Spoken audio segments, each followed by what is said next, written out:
আচ্ছা, আমাদের প্রত্যেকের ক্ষেত্রে ছোটবেলা থেকে ভূতের ভয় দেখানো, অন্ধকারে গল্পে শেওড়া গাছে ভূত আছে বলা হয়।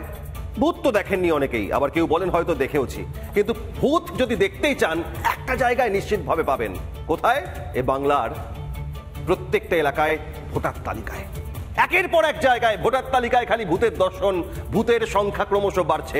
এরই মাঝে আর একটা শব্দ ডানকুনিতে ডবল ডবল ভূত। কেন? ভোটার তালিকায় ডানকুনিতে একজনেরই দুবার করে নাম। বাংলায় অনুপ্রবেশকারী ভুয়ো ভোটার, রোহিঙ্গা, জালি ভোটার, তাদের মুক্তাঞ্চল ভূতেদের দখলে।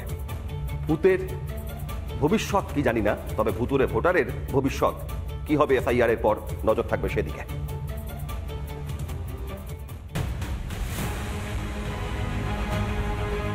জেলায় জেলায় ভোটার তালিকায় কারচুপি, সামনে আসছে একের পর এক ভুয়ো ভোটার। এবার সেই তালিকায় নাম সংযোজন হুগলির ডানকুনি। বিহারের লালুপুত্র তেজস্বী যাদবের মতো কীর্তি ডানকুনিতেও।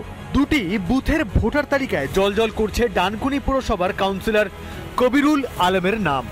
ছবিসহ তৃণমূল কাউন্সিলরের জালিয়াতির পর্দাফাঁস করেন শুভেন্দু অধিকারী।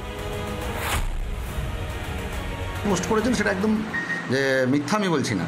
19 নম্বর ওয়ার্ডের কাউন্সিলর, ডানকুনি শহর তৃণমূল যুব কংগ্রেসের সভাপতি। আর 20 নম্বর ওয়ার্ড ওটা আমার পুরনো বাড়ি। 2022 সালে যখন আমি ভোটে দাঁড়াই তখন আমি আমার ওয়ার্ডে মানে 19 নম্বর ওয়ার্ডে আমি ট্রান্সফার করি। ওটা যথাসম্ভব কাটা হয়নি। কেন কাটেনি বা কী কারণে জানি না, তাও হয়েছিল, 2-4 বার বলা হয়েছিল, কেন কাটেনি আমি জানি না। কি সুন্দর সাফাই দিচ্ছেন ডানকুনি পুরসভার সেই কাউন্সিলর। নিজেই যখন জানেন সবটা, তখন নাম কাটাতে কিসের এত সমস্যা? নাকি ভোট পেতে এটাই কবিরুলের মাস্টার প্ল্যান? ক্ষমতা দখলে মমতার প্রাণের সখা ভুয়ো ভোটার, অনুপ্রবেশকারীরা। তাই এসআইআর এর নামেই এত গা জ্বালা হচ্ছে তৃণমূলের। তা তৃণমূলের কাউন্সিলরের যদি 2 জায়গায় নাম থাকে, তাহলে ভাবুন যে ফেক ভোটার কোন লেভেলেরা নিয়ে গেছে, পুরো শিল্পের পর্যায়ে নিয়ে চলে গেছে। বারবার এসআইআর এর বিরুদ্ধে গলা ফাটাচ্ছেন তৃণমূল নেত্রী মমতা বন্দ্যোপাধ্যায়।